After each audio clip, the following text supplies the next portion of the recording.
Apprenticeship Manager for the Sussex Training Hub. So I sit within the team down in Sussex, covering the whole of Sussex, so East, West Sussex and Brighton and Hove, and supporting with all apprenticeships, clinical, non-clinical.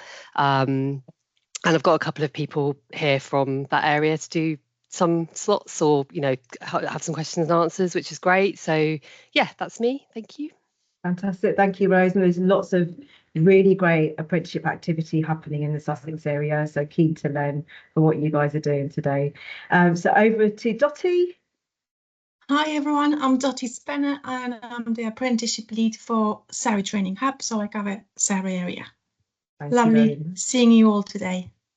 And my name's Kush and I support the Frimley area with apprenticeships. What an amazing range of different people, professions that we've got in the room today. And so I will share a set of slides. The format of today will be that between my apprenticeship colleagues and we will introduce topics, and then we will bring in the subject matter expert or the manager or whoever is leading on that particular set of apprenticeships. So what are apprenticeships? Okay, we do have nearly 700 apprenticeship programs currently available to us. Okay, and how do we navigate that for general practice is always a question, which is partly why we're putting on sessions like we're doing right now.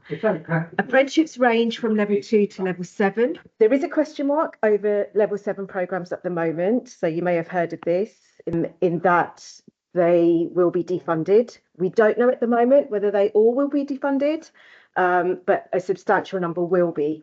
So if you think about programs like senior leader, people, profession, level 7, so your HR qualifications, legal, accounts, advanced clinical practice, those sorts of programs are at risk. Now, advanced clinical practice, please don't get confused because there is funding, NHSE funding also available for that route, but we don't know what it will mean for people who rely on the apprenticeship pathway. So no definitive answers yet, but just something to watch. And the key message there is that last programmes will be running for level 7 between spring and summer. So if you are interested in those level 7 programmes for your staff, start investigating those now. There is funding available for apprenticeship programmes through what's called an apprenticeship levy. So they pay for the training costs. But for some programmes, like somebody mentioned earlier, there are some NHSE employer funds for particular programmes like the nursing degree apprenticeships, like some of the allied health profession, support workforce, pharmacy technician programmes, various different funding sources. And apprenticeships are not just for young people, as hopefully more and more people do recognise this now. Apprenticeships are also available for, it's for anybody who is working. So I think I heard a stat only last week about somebody close to their, in their late 60s and finding it absolutely valuable for their development and for the business. And of course, there are a range of clinical and non-clinical programs. I won't be going over these slides, we will send them out, but these are just some examples of the different clinical programs that are available, many that have already been mentioned today. And then these are some non-clinical programs which we've attempted to put under categories, but of course it's not always as simple as that. But there's a lot on there. They've got links to the actual standards that you can navigate afterwards. So hopefully there's someone here that you didn't even realise was an apprenticeship, and hopefully it'll kind of open your eyes to what's possible. Hi, Simon. So Simon Shepherd, do you want to introduce yourself, Simon, and describe where you work, your organisation, and the amazing apprenticeships that you're working on? Yeah, sure. So I'm Simon Shepherd. I'm Associate Director of Operations at Surrey Heath GP Federation, and we also are the PCN as well. So we've got a huge volume of staff across both organisations, and we've got approximately 11 people currently on apprenticeships across 6 different pathways. So we've got student nurse associates. I'm myself doing an apprenticeship as well, so I'm doing a level 7 senior leader apprenticeship with an MBA top-up. We are also about to have someone start the IG apprenticeship as well. We're exploring a public health practitioner apprenticeship, a people professional apprenticeship, and then we've also got aspirations to look at others like health and safety, and then supporting some of our TNAs once they become NAs, then go on to become a fully registered nurse as well. So we've got a lot going on, and we have been successful in a couple of our student nurse associates now that have qualified and are now fully fledged NAs as well. So there's some good news stories in there. Thank you, Simon. That's absolutely amazing. And I remember my first call with you guys was I joined a creative Thursday session at Surrey Heath provider, and there was so much excitement. That was only 3 years ago to be on your 11th apprentice. So I have to ask the question then. Somebody talked about finances and how do you manage all of this?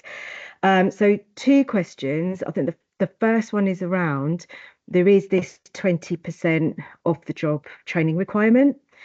So the first question is, what does that actually look like? Because you've got people who are in clinical and non-clinical programs. Is that the same? Does it mean the same thing in practice?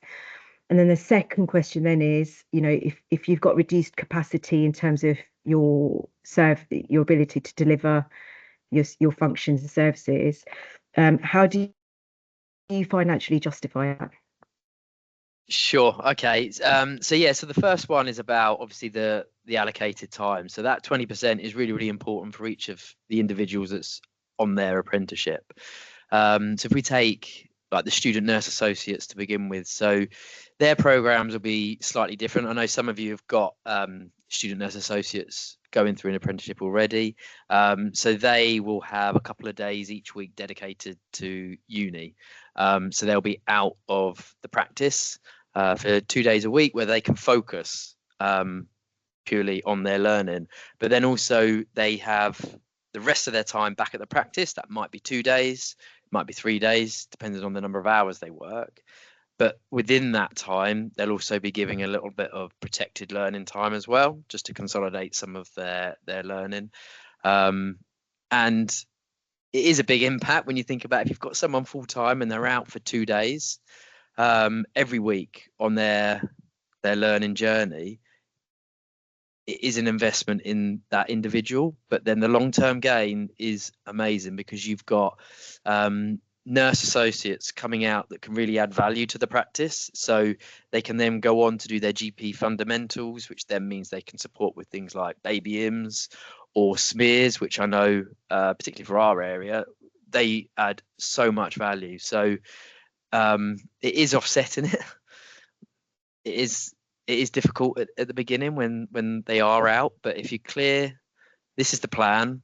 I know you're going to be in for just these 2 or 3 days, out for these 2 days, and you're clear with when the placements are as well, because then they often go out for block placements where they're learning, consolidating all their knowledge, but then they come back with so much more growth. So it is a continuous journey, and it is tough in that respect for the clinical ones, but it's well worth it at the end of it.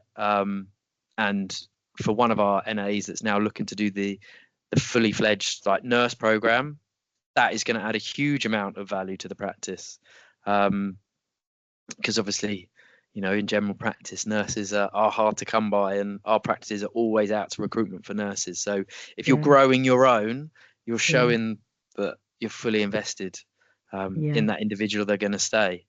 And then conversely, like with a non-clinical, like for me, so for my one, I have every other Tuesday afternoon where I'm blocked out for seminars and live interactive sessions. So I get that dedicated time. And then my organisation support, so I block out additional time to get up to that 20%. So if I'm on that week where I've got seminars, then I can block out a morning where I can dedicate to doing certain apprenticeship work.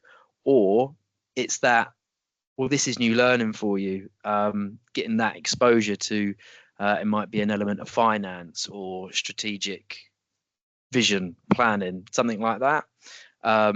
and it might be a 2-hour meeting, and all of those hours all count towards that total number of hours, that new learning that will support the KSBs that you have to work towards on an apprenticeship. So it varies between clinical and non-clinical, but it's well worth it long term. Brilliant. Yes, one size doesn't fit all. Just, you know, you've got bigger picture in mind, end goal, and I'm assuming therefore a level of retention strategy. But as a federation, you also know that you're creating a workforce for your local area as well. So if the NAs qualify and move to your local practices, they are still within the system.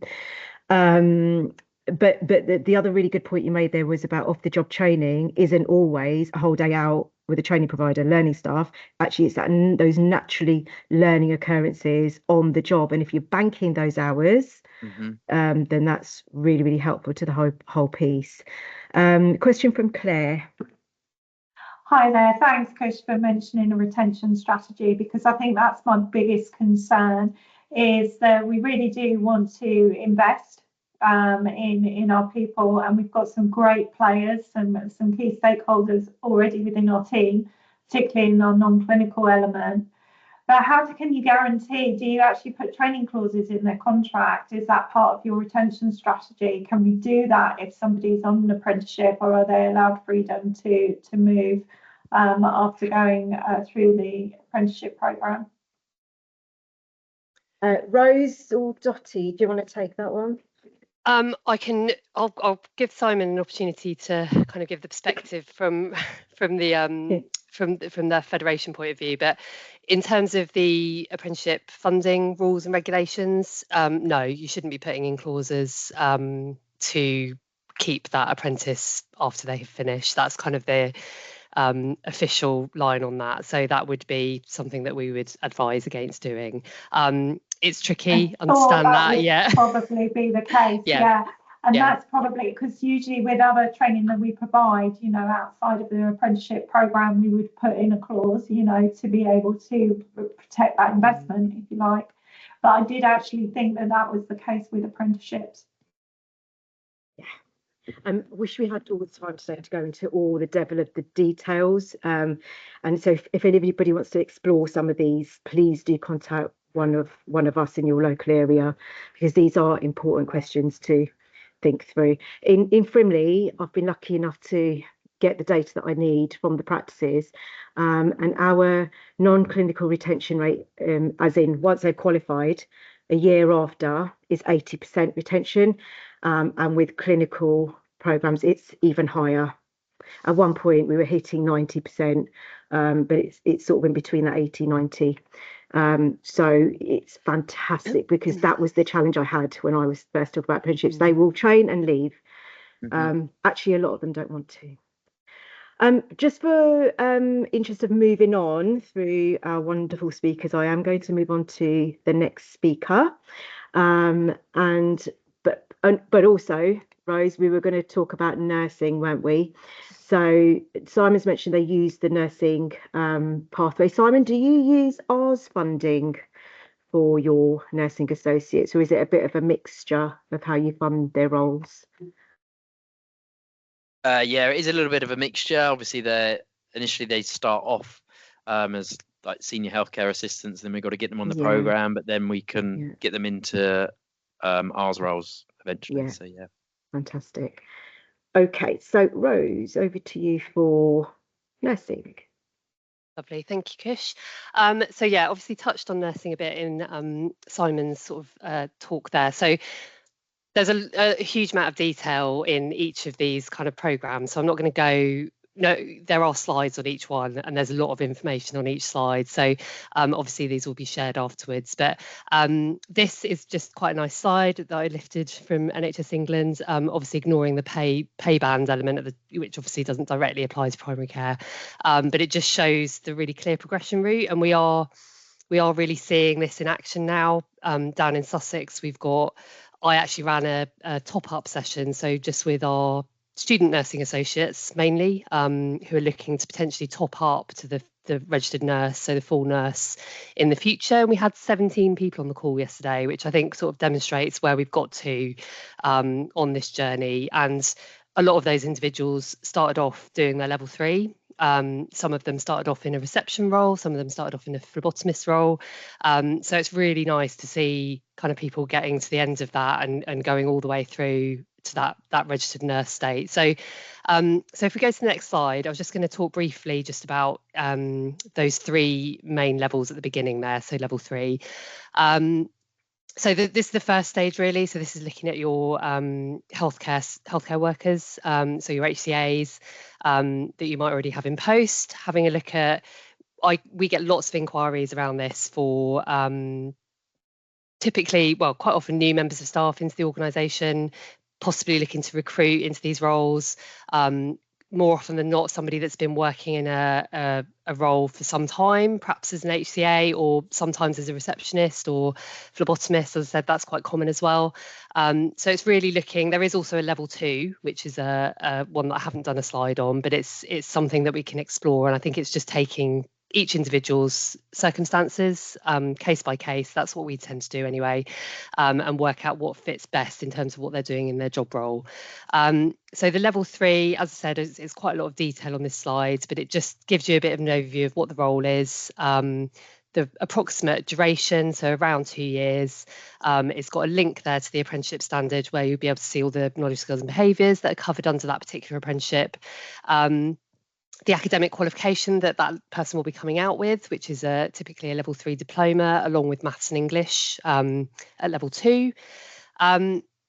Generally, as I said, suitable for those transitioning from other roles, looking at this as a progression opportunity.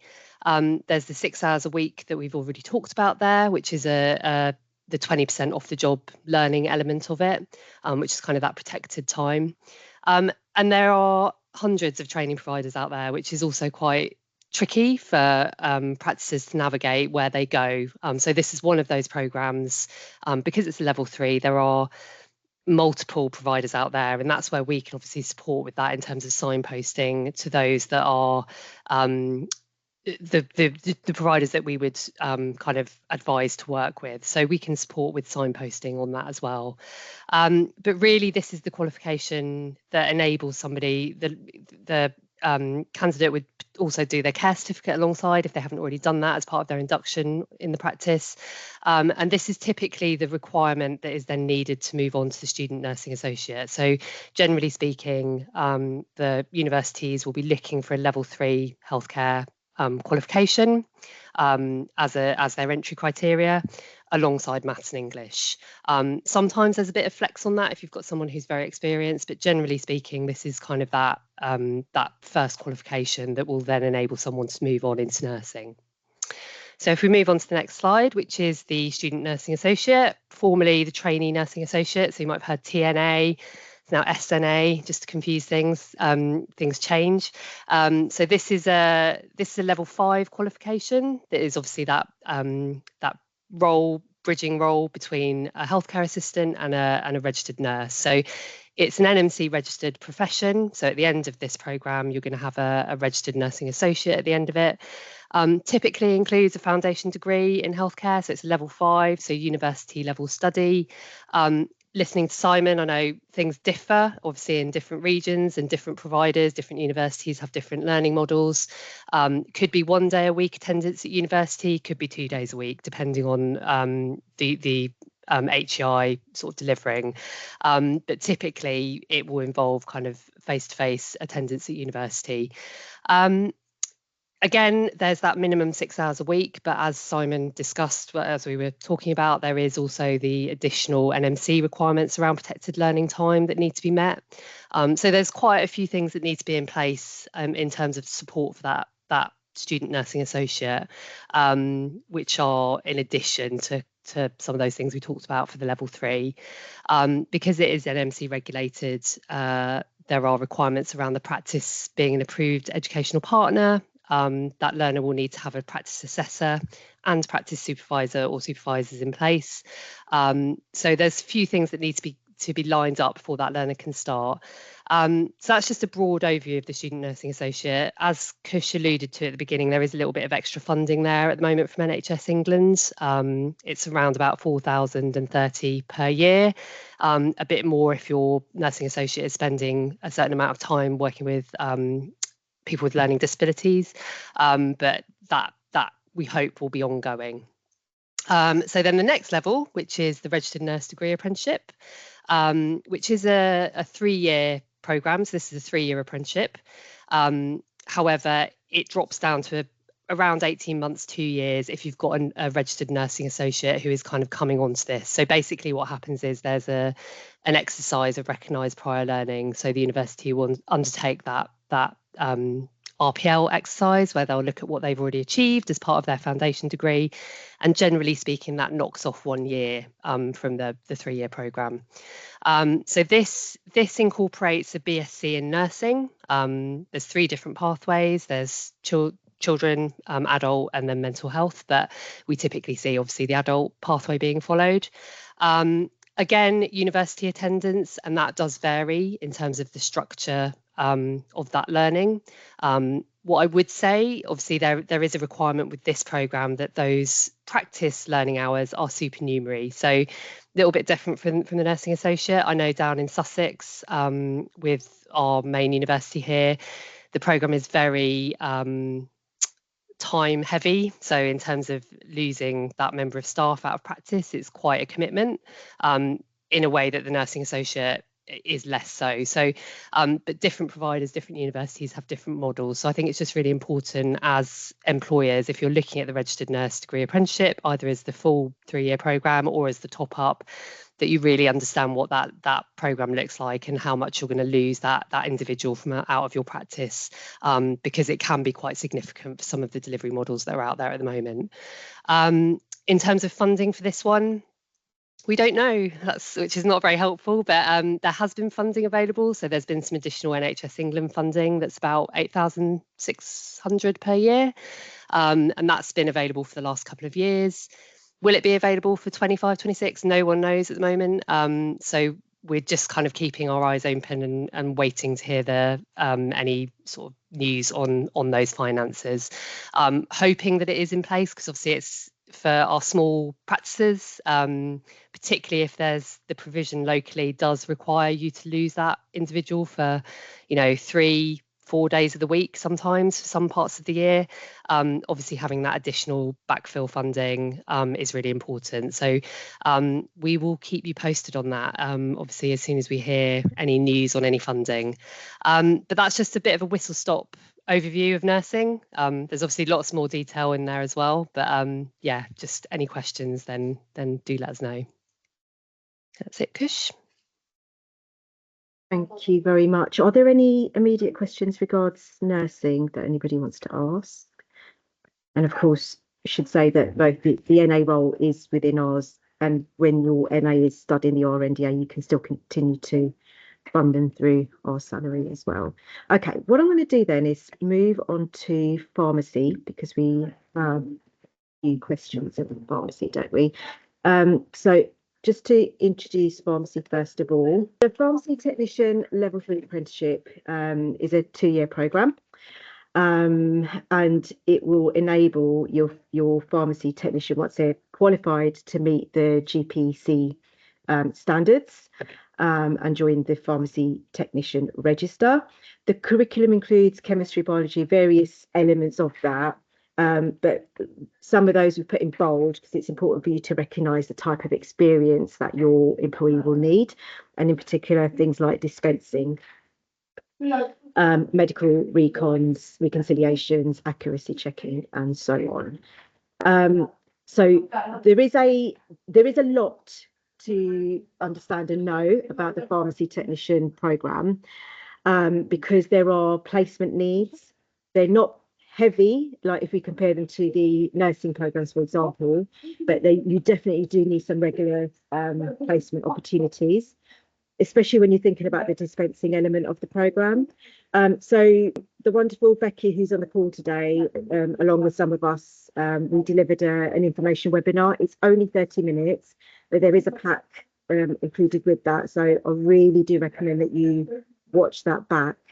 The kind of things that the PTPTs can do on this list. Becky, are you around? Fab. Just wondering if you could maybe just talk to this slide a little bit about the kind of skills that the PTPTs can do in practice.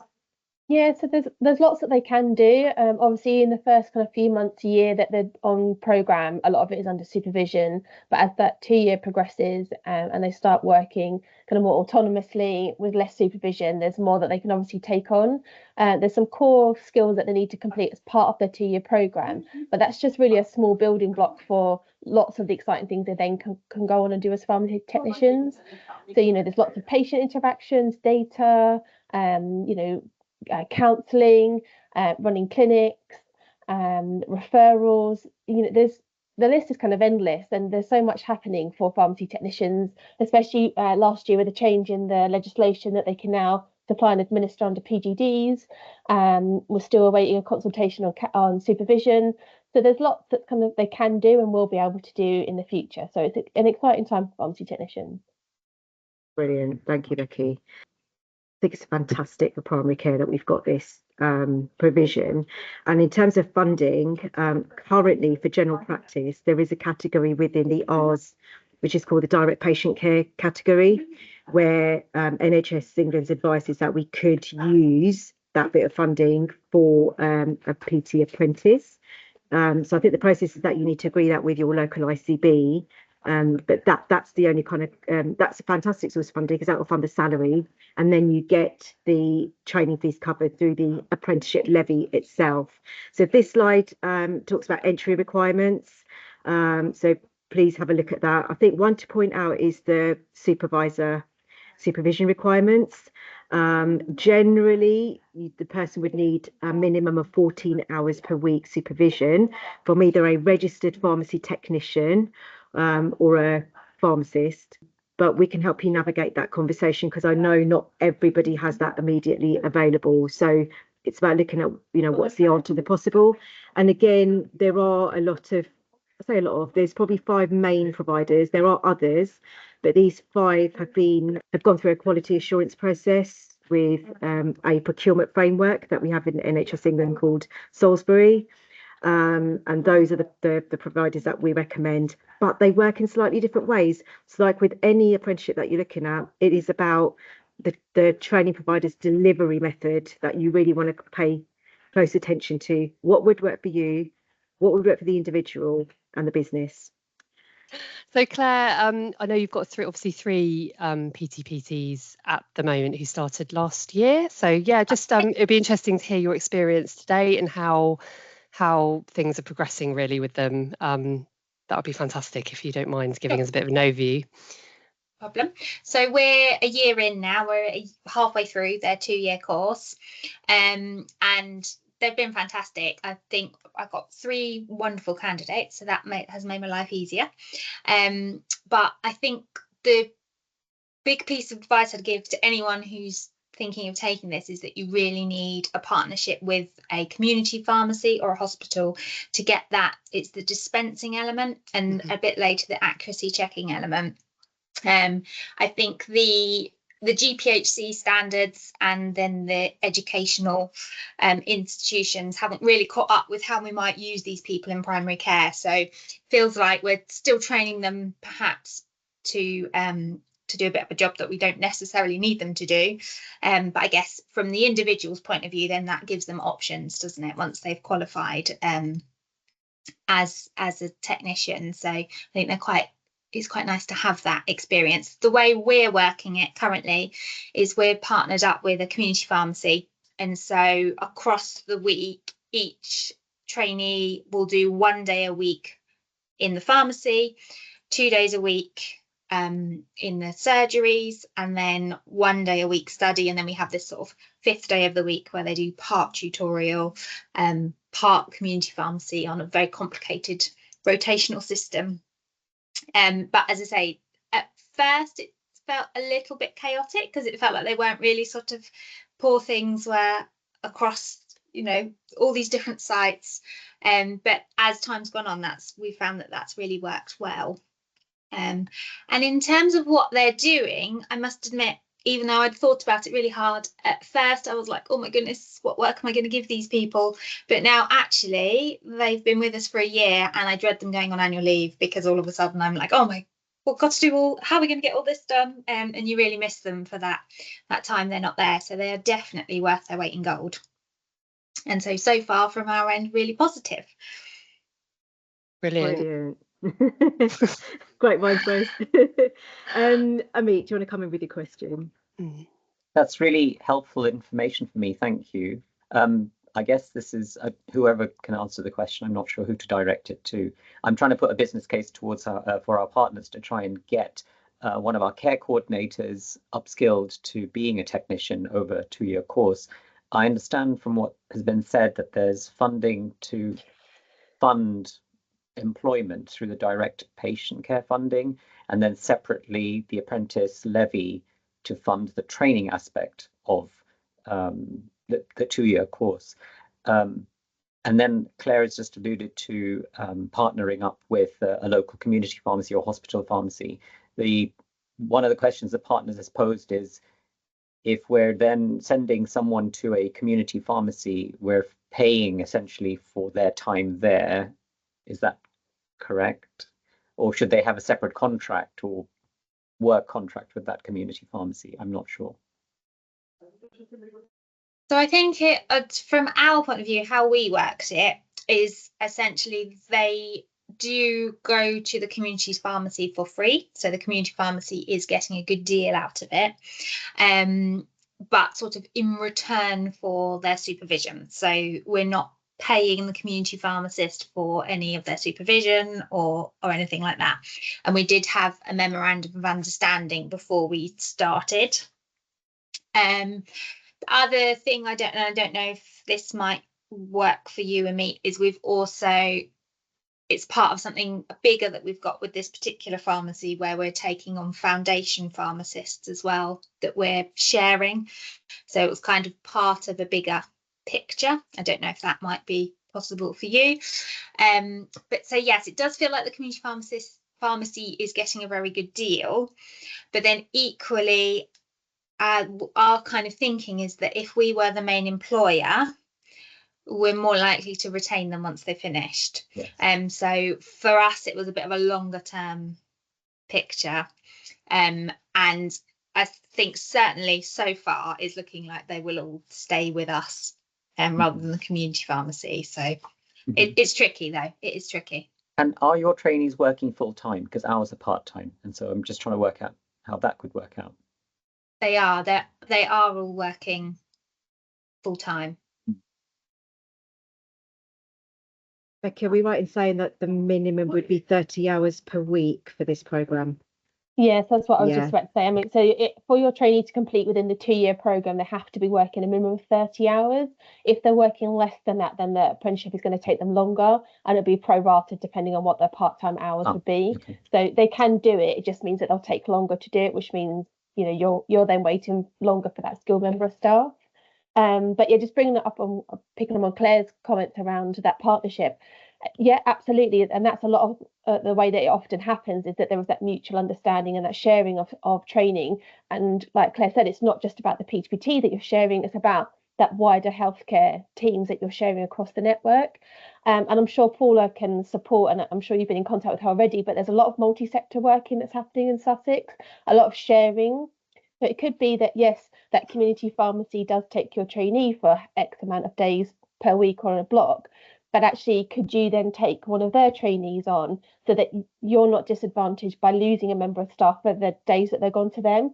That it could be that they're having a PTPT that's been funded by NHS England or independently, but actually you could then take them, and neither partner is then losing out on not having that member of staff. Like Claire said, she doesn't want to go on an annual leave. I'm sure she doesn't like it when they go off to the pharmacy for their days as well. So at least then you've got that member of staff filling that gap when they're in the community pharmacy as well. It's just definitely about building those relationships and getting those networking, and Paula's doing a lot of that in Sussex for building on what was already part of the workforce expansion programme. Great, thank you. Brilliant. Thank you very much, everybody. And just for the remaining, sorry, one point I do want to make on this is sometimes we are asked about, we get an email saying, I've got an admin person and we want to put them on this pharmacy technician programme.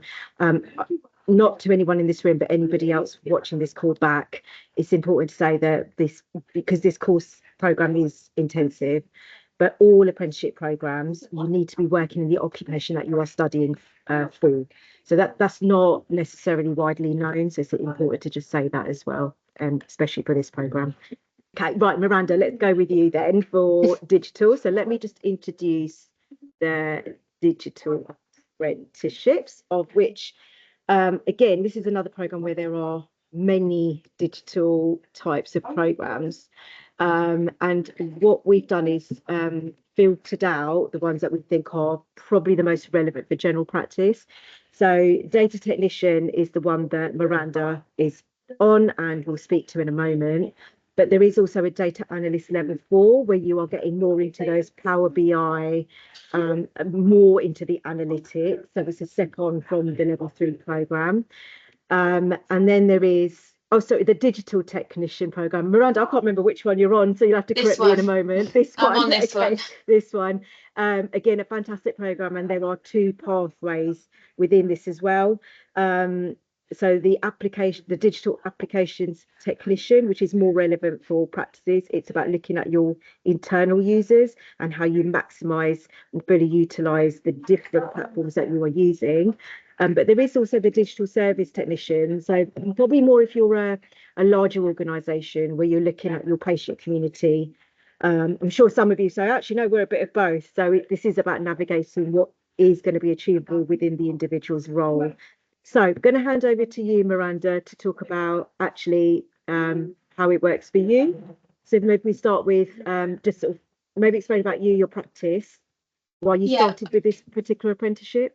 Yeah, well, I'm the practice business manager here, and as such, I work with loads of data sets.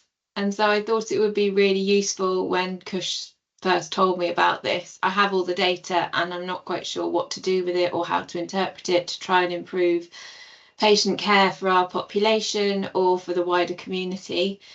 And so I thought this apprenticeship would give me those insights or those skills to be able to analyse the data in a more efficient way, to sort of get the information out of it that we want. That's really why I started it. It's been really useful. It's a lot of work, but I must say the company that QA who do it, they're really supportive. You have a sort of a digital learning consultant who you have a check-in with face-to-face, well, teams to teams, every 10 weeks with your employer as well, so that they're completely on board with the amount of work. You have to have 6 hours off the job hours a week. So as my role and any other practice manager will tell you, that's quite hard to find, but we've worked together to try and make that work, and so I can submit my assignments. The apprenticeship's split into 6 different modules, and they get progressively harder and progressively more analytical as you go through. I've just about to submit my assignment for module 3, so I'm nearly halfway through the course, but as they get harder, the time to submit assignments gets longer because you've got more to do. And I have been able to put some things already in place, but by the end of it, I hope I will be data savvy. That's what we like to hear. So thinking about, in general practice, we don't have a lot of digital IT colleagues working in our organisations. So Miranda, for other practices thinking about maybe putting somebody who's maybe they've done admin, they've done clinical coding, is the apprenticeship enough in that? I don't know what I'm trying to say. I guess is coaching and supervision in the workplace is really important. But if we haven't got enough of those people and experts and digital leaders in our own organisations, is what they're getting from a taught program enough? And kind of how has that been for you? Yeah, I mean, I think the amount of data we get into practices now is only increasing. And since I've been doing this role, it's got more and more. So as we embrace technology in surgeries, just the dashboards that you get, or the e-consult spreadsheets that come through, there's data coming into the surgery all the time. And so it's meaningless unless you know what to do with it. It's just numbers. And I think because there's so much data coming in, and so as my learning consultant says, Miranda, you're never short of data. It's just what we can do with it and how we can use it for your portfolio and my end assessment. Whereas you're not just in an NHS cohort. So I was on something with a coder the other week in my lectures, and he knew things that I didn't, but he wouldn't know what to do with the data that I receive, because all the data we're getting is so different. So I think the support I have from the partners in my surgery is amazing, and therefore if I'm stuck or I have questions of what to do with it, they're really supportive in helping me through. My second module, I had to do a sustainability project on data. So I had to understand the ins and outs of all the different inhaler types and the carbon emissions on inhaler types, which went above my head, but they took the time to explain the clinical side of that for me to then see how we were doing as a surgery from a data perspective. So I think the support you get through the apprenticeship itself, plus having the support of your employer, is really what will make it a success. Does that answer the question? Yeah, it's brilliant insight. And there's some couple of really good points you made there. One is around finding your experts. So, I know, for example, in Sussex, you're about to enroll on this operations manager program, and you've got different facets, so, finance and HR and certain things. And those experts, they could be from your senior leads within your PCNs and practices, but actually they might be sitting in the ICBs, they might be sitting in another PCN externally. And actually, if you need a short bit of mentoring and coaching from people who can give you and share their expertise and knowledge, do plan that in for yourself or your apprentice. I think that's really important in terms of being proactive. And the other thing you said there was about having a supportive employer. Cannot tell you how important this is to the success of apprenticeship completion. That a lot of people say, yeah, we are supportive, until you get into the devil of the detail and they realise, oh, they're not actually going to be around.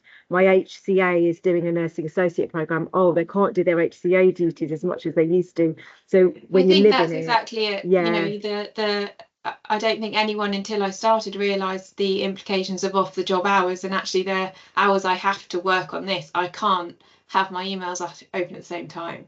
So I'm essentially offline for 6 hours a week, and I'm not because I can't be, but that's what the expectation is. And I think until that probably wasn't made clear enough in the signing up process for them to understand, but the minute they did, they're like, right, how are we going to work this out? If you don't have a supportive employer in the background going, what can I do to help you? How can I support you? We appreciate this is a lot of work. My employer spoke to my digital learning consultant and said, you need to spread this out. She's too stressed. And therefore, and that's what you need to make it a success, I think. Thank you for sharing that, Miranda. It's a very, very important point. Any questions for Miranda and digital programs? Okay, so I'm going to move on to Yana, and Rose. Do you want to go over the slide?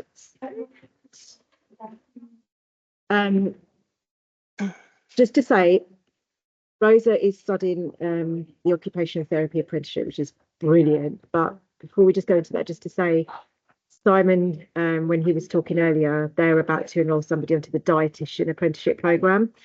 So it feels like there is slow but sure movement towards some of our allied health profession programs, which is very, very exciting. So over to you, Rose. Thank you. Yeah, I'll again, just the slide kind of covers in a bit more detail, but I think most important to hear from Jana in a moment. So as Kush alluded to, it's very exciting that we've got an occupational therapist apprentice in primary care. We definitely haven't had anyone on any of the allied health profession apprenticeships down in Sussex, so Jana is our first. I think typically, obviously, one of the reasons is the R's funding has been there for qualified, registered individuals. So perhaps as time has moved on, and I know that Jana sits in a team that has allowed her to do this as a qualification, which is fantastic. But yeah, she will obviously talk a little bit more about the programme, but I'm basing a lot of this information. So again, it will vary by different HEIs. So Jana is studying with the University of Brighton, which is a 4-year programme, so quite a big commitment there. So 48 months, incorporating obviously the BSc in Occupational Therapy degree. There's some entry criteria on there, which again may vary by university, but that's what I've lifted from obviously the University of Brighton site.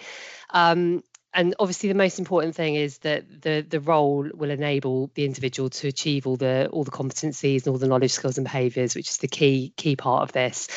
So I know when Jana was first inquiring and when the PCM was inquiring about this, we did quite a bit of work and quite a lot of discussions with the university just to ensure that they were happy, that obviously the role that Jana would be in would allow her to achieve this essentially.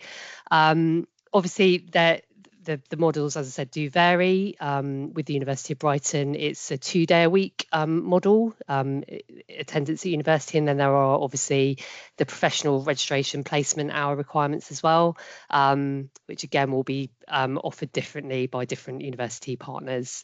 So yeah, that's just a really brief synopsis of the apprenticeship as it is, but I wanted to hand over to Jana just to tell us a bit about how she ended up on the programme.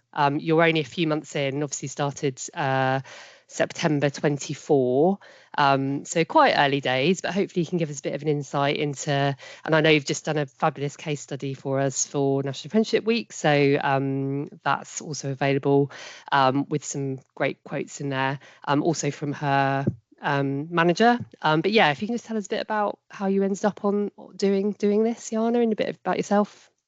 Yeah, absolutely. Hi, everyone. So yeah, my name is Jana, and I am I currently work for Eastern Central Brighton Primary Care Network, and I am in just kind of a bit of a sort of creative role. I'm a social prescriber, so I'm kind of, quite experienced frontline worker and started working for the NHS about 4 years ago.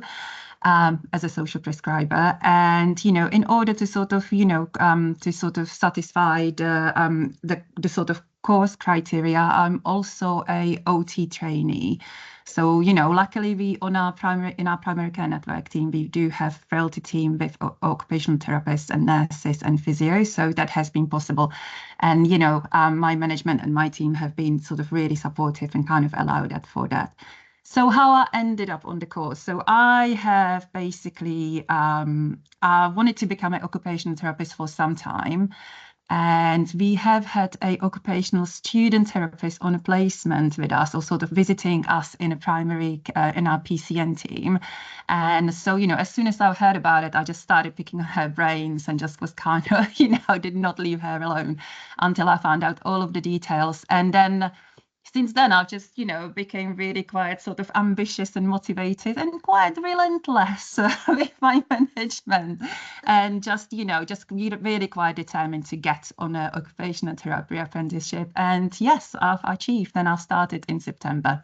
So, that has sort of, it's just been very kind of, it's just been very sort of a goal of mine to sort of do this. But, I just have to say, just kind of, having the opportunity to do it as an apprentice has been, it's been so great, because first of all, I can actually do it, financially, I can sort of, afford it. I can stay sort of in my role. I can sort of, carry on earning money, but also sort of, doing this and, progressing going to university, and just kind of growing and bettering myself at sort of in my role, and just kind of contributing this sort of skills to my team then as well, and to the patients we support.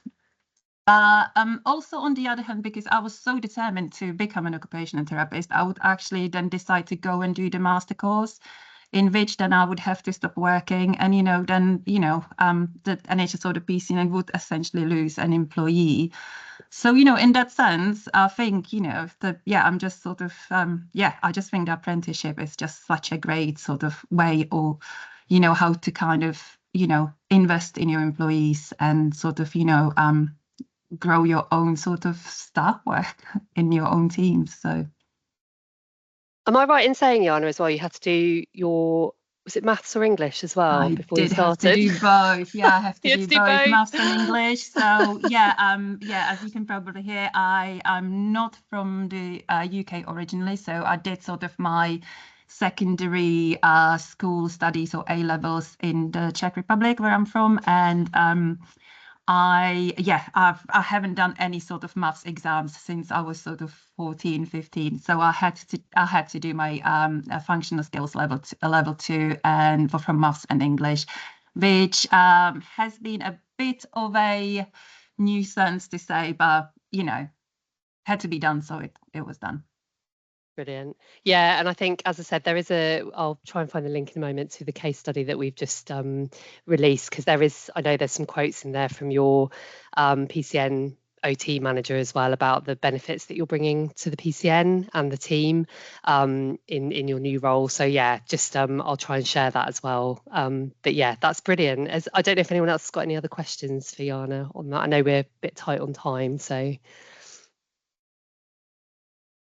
But thank you so much. Thank you. Thank you. So that brings us to the end of our panel speakers today. But there are just some points before we go into some bits around functional skills and where to go for support. There was a question that I had of you. You talked about the data protection and governance apprenticeship programme. And then you also talked about dietitian. Can I ask why these particular apprenticeship programs? Like what's your driver behind introducing these programs?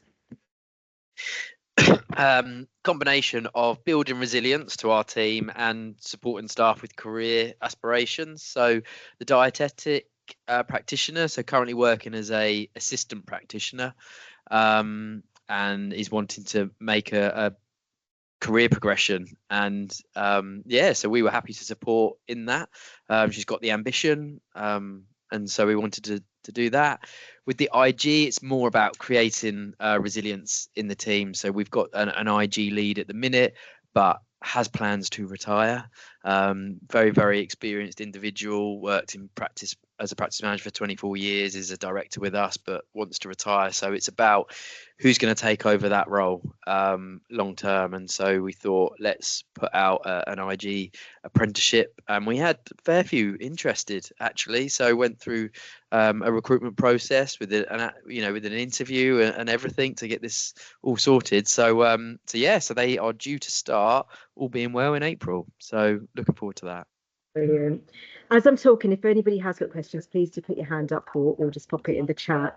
There was one speaker who couldn't join us today, who represents smaller practices, because quite often we hear that, it's really only the larger practices that can handle apprenticeships, but actually we've got quite a few smaller practices in all of our areas that are on board. And they are doing, different things like finance assistant, even HR programs, business admin with clinical coding overlay, with GPA overlay. So just to give you the confidence that this does happen within smaller practices as well. What Nadine is quite good at is being creative with funding streams and the way she sets up these roles. So it's a shame I couldn't bring her on today, but that was the other aspect to all of this. Another point, we were talking about the OT apprenticeship, nursing apprenticeships. Simon, you'll have this with dietitian, is, there is an ask for placements, and Jana, you mentioned this. You can have reciprocal placements. So when we first talk about this, you know, people think, they look at the schedule and they'll think, oh my God, that person's going to be away for, say, the registered nurse degree, 7 weeks placement 1, 7 weeks placement 2, 10 weeks placement 3. But actually, there'll be another organisation in your system who will be looking for a placement in primary care. So actually, if you can offer the reciprocal placements, that helps to alleviate some of those pressures. So just, I think that's an important point to bring out. And it will be the same for the pharmacy technician apprenticeship programme as well. But other than that, I'm going to hand over to Dottie. Brilliant. Thanks, Kush. So I wanted to talk about functional skills today, and the resources we've got to support our staff. So maybe let's start from the beginning, what functional skills are, which I'm sure you already know. So the core skills that are needed to function well in our personal life and professional lives. They're designed for adult learners and not just for apprenticeships. They come like apprenticeships in different levels, and they cover English, maths, and digital skills. So far, and I'm going back to what Kush announced this morning, when the meeting started, so far they were core part of apprenticeship. Those are must-have, but I'm sure many of you heard in the news that the government announced that they want to axe functional skills, English and maths. What it means that for anyone aged 19 and above, they won't be required to do functional skills anymore. They will be optional for them. The rules, however, will remain for learners 16 to 18. They will still need to do GCSEs of functional skills if they want to do apprenticeships. There's lots of support for your staff, for our learners, and for those who still want to do functional skills. They can do it, and there's so many ways to do it. The first one is just to do functional skills course. They usually take 3 to 4 months to complete it. Learners can study in person, online, and there are so many training providers out there, but please do speak to your training provider or speak to your apprenticeship lead. We'll be more than happy to support you and find the right course for you. Another option is the BKSB, which stands for Basics Key Skills Builder. It's basically an online platform when learners can study, can prepare for their functional skills. When they sign up, they will be asked to do diagnostic tests just to kind of assess the current level of English maths. And when they complete it, they will be provided with the score and the learning plan. They can basically take their lessons in functional skills. BKSB doesn't provide exams. So once you're ready or your learners are ready to take exams, they can do it with Open Awards. Open Awards is a training provider that offers individuated exams, online exams, or in-person exams. So they're really brilliant. And you might ask, okay, how about if I've got a member of staff who never studied in this country and have got qualification from different country? That's fine. We can still support. Please do reach out to us, apprenticeship leads. We work with INIC, so what you need to do, or your staff, send us your qualifications. We will get them verified just to check if they're equivalent to the UK system, UK qualifications. We also recommend checking this wonderful resources on HASA website. It's the site sponsored by NHS England, where you can find many resources to support numeracy and literacy and learners. There also, you can share lots of stuff on our websites. On the slide, which we'll share later, you can see web links to our website. And obviously, the contact details for Kush, Rosie and myself, and please do reach out to us when needed, because we are here to support you. We're really here to guide you and help. This is our job and we'll do it with pleasure. Thank you so much. I know we've got 5 minutes left, but let's open the floor for any questions if they are. Have you got any questions for any of us? We have given them all the information they could possibly already need. That's brilliant. And there will be, as I said, we will share the slides with you when you can access all the links and information. Well, in this case, we all want to thank you for attending today's webinar. Thank you for your support, for contributing, for your time. And again, do reach out if you've got any further questions or comments. We're here for you. Thank you so much. Thank you, everybody. Thank you so much.